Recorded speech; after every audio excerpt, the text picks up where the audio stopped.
Budget savings को बढ़ाएगा, investment को बढ़ाएगा, कंजम्पशन को बढ़ाएगा और ग्रोथ को भी तेजी से बढ़ाएगा। मैं वित्त मंत्री निर्मला सीतारमण जी और उनकी पूरी टीम को इस जनता जनार्दन का बजट, पीपल्स का बजट, इसके लिए बहुत बहुत बधाई देता हूं। साथियों, आमतौर पर बजट का फोकस इस बात पर रहता है कि सरकार का खजाना कैसे भरेगा, लेकिन ये बजट उससे बिल्कुल उल्टा है। लेकिन ये बजट देश के नागरिकों की जेब कैसे भरेगी, देश के नागरिकों की बचत कैसे बढ़ेगी और देश के नागरिक विकास के भागीदार कैसे बनेंगे, ये बजट इसकी एक बहुत मजबूत नींव रखता है। साथियों, इस बजट में रिफॉर्म की दिशा में महत्वपूर्ण कदम उठाए गए हैं। न्यूक्लियर एनर्जी में प्राइवेट सेक्टर को बढ़ावा देने का निर्णय बहुत ही ऐतिहासिक है। ये आने वाले समय में सिविल न्यूक्लियर एनर्जी का बड़ा योगदान देश के विकास में सुनिश्चित करेगा।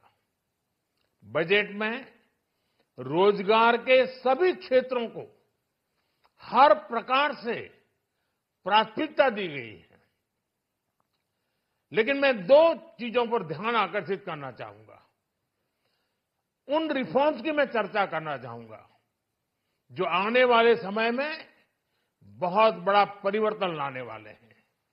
एक, इंफ्रास्ट्रक्चर स्टेटस देने के कारण भारत में बड़े शिप्स के निर्माण को बढ़ावा मिलेगा, आत्मनिर्भर भारत अभियान को गति मिलेगी।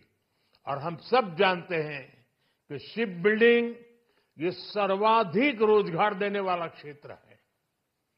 उसी प्रकार से देश में टूरिज्म के लिए बहुत संभावना है। महत्वपूर्ण 50 टूरिस्ट डेस्टिनेशन, वहां पर जो होटल्स बनाएंगे, उस होटल को पहली बार इंफ्रास्ट्रक्चर के दायरे में लाकर टूरिज्म पर बहुत बल दिया है। इससे हॉस्पिटैलिटी सेक्टर को, जो रोजगार का बहुत बड़ा क्षेत्र है, और टूरिज्म जो रोजगार का सबसे बड़ा क्षेत्र है, एक प्रकार से चारों तरफ रोजगार के अवसर पैदा करने वाला एक क्षेत्र को ऊर्जा देने वाला काम करेगा। आज देश विकास भी, विरासत भी इस मंत्र को लेकर चल रहा है। इस बजट में भी इसके लिए भी बहुत महत्वपूर्ण और ठोस कदम उठाए गए हैं। 1 करोड़ पांडुलिपियों के लिए संरक्षण के लिए, मैन्युस्क्रिप्ट के लिए ज्ञान भारतम मिशन लॉन्च किया गया है। साथ ही भारतीय ज्ञान परंपरा से प्रेरित एक नेशनल डिजिटल रिपोजिटरी बनाई जाएगी। यानी टेक्नोलॉजी का भरपूर उपयोग किया जाएगा और हमारा जो परंपरागत ज्ञान है उसमें से अमृत निचोड़ने का भी काम होगा।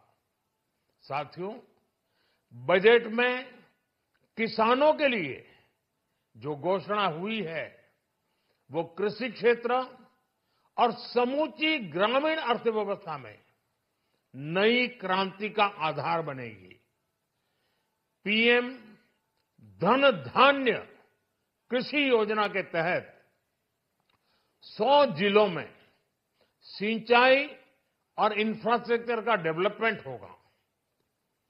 किसान क्रेडिट कार्ड की लिमिट 5 लाख तक होने से उन्हें ज्यादा मदद मिलेगी। साथियों, अब इस बजट में 12 लाख रुपए तक की आय को टैक्स से मुक्त कर दिया गया है। सभी आय वर्ग के लोगों के लिए टैक्स में भी कमी की गई है। इसका बहुत बड़ा फायदा हमारे मिडिल क्लास को, नौकरी पेशे करने वाले जिनकी आय बंधी हुई है, ऐसे लोगों को, मिडिल क्लास को इससे बहुत बड़ा लाभ होने वाला है। उसी प्रकार से जो नए नए प्रोफेशन में आए हैं, जिनको नए नए जॉब मिले हैं, इनकम टैक्स की ये मुक्ति उनके लिए एक बहुत बड़ा अवसर बन जाएगी। साथियों, इस बजट में मैन्युफैक्चरिंग पर 360 डिग्री फोकस है, ताकि एंटरप्रेन्योर्स को, एमएसएमईज को, छोटे उद्यमियों को मजबूती मिले और नई जॉब पैदा हो।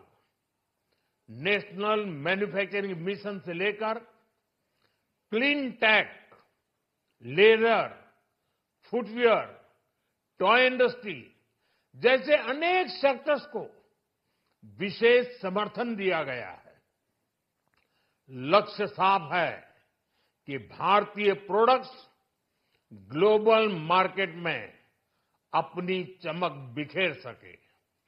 साथियों, राज्यों में इन्वेस्टमेंट का एक वाइब्रेंट कॉम्पिटिटिव माहौल बने, इस पर बजट में विशेष जोर दिया गया है। एमएसएमईज और स्टार्टअप के लिए क्रेडिट गारंटी को दोगुना करने की घोषणा भी हुई है। देश के एससी, एसटी और महिला जो नए उद्यमी बनना चाहते हैं, उनको 2 करोड़ रुपए तक के लोन की योजना भी लाई गई है, और वो भी बिना गारंटी। इस बजट में न्यू एज इकोनॉमी को ध्यान में रखते हुए गीग वर्कर्स के लिए बहुत बड़ी घोषणा की गई है। पहली बार गीग वर्कर्स का ई श्रम पोर्टल पर रजिस्ट्रेशन किया जाएगा।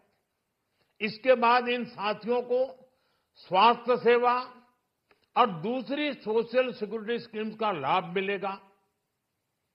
ये डिग्निटी ऑफ लेबर, इसके प्रति, श्रम एव जयते के प्रति सरकार के कमिटमेंट को दर्शाता है। रेगुलेटरी रिफॉर्म से लेकर फाइनेंशियल रिफॉर्म्स, जन विश्वास 2.0 जैसे कदमों से मिनिमम गवर्नमेंट और ट्रस्ट बेस्ड गवर्नेंस के हमारे कमिटमेंट को और बल मिलेगा। साथियों, ये बजट न केवल देश की वर्तमान आवश्यकताओं को ध्यान में रखता है, बल्कि हमें भविष्य की तैयारी करने में भी मदद करता है।